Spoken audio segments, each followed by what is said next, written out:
Welcome to WildBro Farm. If you enjoy our adventures and want to see more, don't forget to hit subscribe and join the journey. For years, feral hogs have been sweeping through the family farm like a wrecking crew on a mission. Lush rows of corn and soybeans, fields into which we've poured our sweat, our toil, and every penny, are uprooted and destroyed overnight. It's heartbreaking to see a season's worth of work wiped out before the sun even rises. And we're not alone. Half the county is fighting the same losing battle against these smart, fearless invaders, who return each year, bolder and more aggressive. When I heard that a group of us locals were finally organizing a large-scale feral hog hunt to drive them back, I wasn't about to sit still. So make a cup of coffee and stay, and if you like honest hunting stories told straight, unfiltered, unvarnished, hit that subscribe button. We are trying to reach 1,000 subscribers and need your support.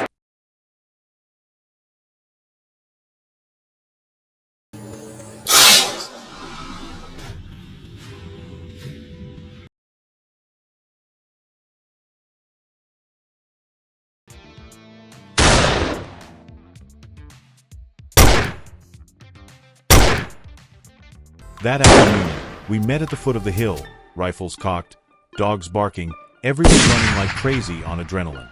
We moved into the tall grass and bushes, moving quietly but quickly. Soon the strong scent of musk filled my nostrils. Then the faint crash of something large moving through cover. My heart pounded in my chest.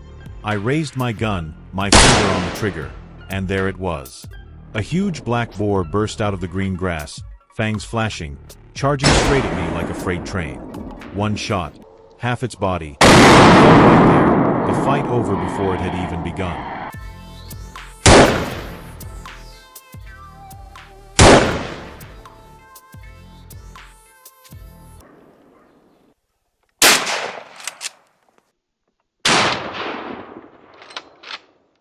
We continued on, through a field of thorns and fallen trees. My friend Dylan was about 20 yards ahead when he suddenly stopped, raised his fists, and stared into the darkness. Out of nowhere, another pig, bigger, more ferocious, and drunk, rushed straight at him through the underbrush. The giant boar burst out of the bushes like a freight train, fangs flashing. Dylan was unfazed. He raised his rifle and fired a volley before it had even half covered the distance. We continued our advance, reaching the foot of the ridge in less than 10 minutes. Dylan motioned for me to take position while he moved into a flanking position. I settled in, pulse steady, finger lightly on the trigger, waiting for the next shot to break cover. It didn't take long. A huge sow appeared. I fired 2 quick shots and it was flat on the spot. Almost simultaneously, another boar came charging from the ravine below, dogs howling at its heels. I swung my sword, guided it into position, and rolled it with a single shot. To my left, Deadman coolly dispatched a yearling that was trying to outrun him at 20 yards.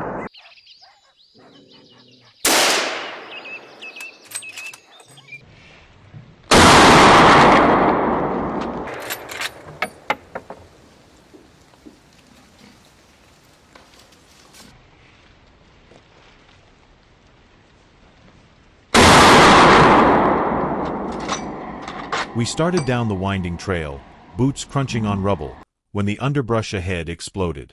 A whole herd of ferocious wild boar, huge, ferocious, not even bothering to run, charged straight at us. For a moment, all was snarling and crashing underbrush, then muscle memory kicked in.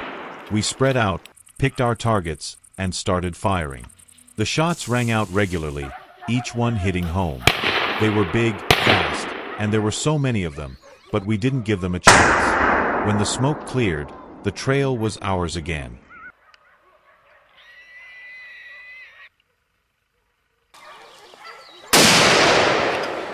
A few years later, I finally got a ticket to the famous Arkansas and Barroway lowlands, land so steeped in hunting lore that it feels sacred from the moment you set foot there.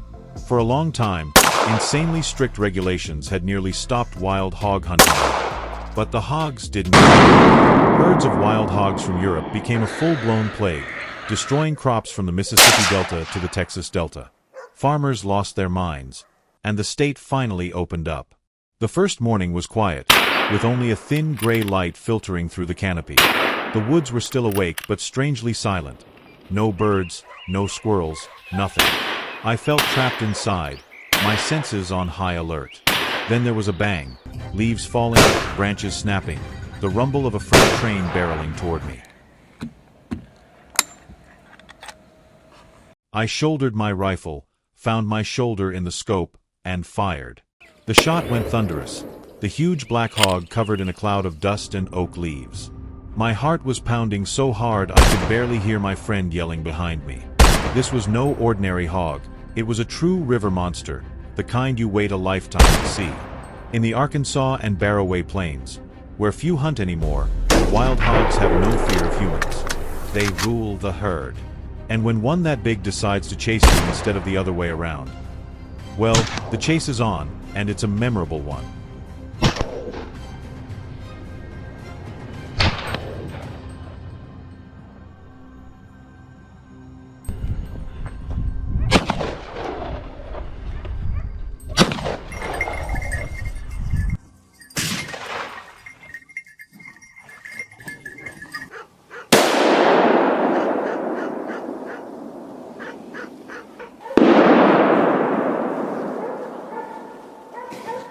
We stayed back at a safe distance, treating the dense forest as if it belonged to us, because it did. We always picked off the biggest pigs first.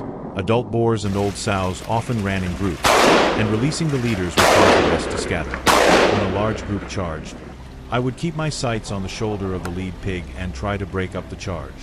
Not every shot hit. A slippery boar sneaked in at the last second, leaving me shaking my head, but I promised myself the next one wouldn't be so lucky. The half-submerged freighter, with its shallow waters and lush green jungle behind it, had become a perfect pig farm. Wild boars were everywhere, burrowing along the beach, crashing through the bushes, appearing in every nook and cranny as if they owned the island. I spotted a large lone boar feeding on the open ground, raised my rifle, adjusted the scope, and fired. The bullet went straight in, and it lay there as if someone had pulled a plug. Trip after trip, we came home with a cooler and cameras full of even more amazing stories.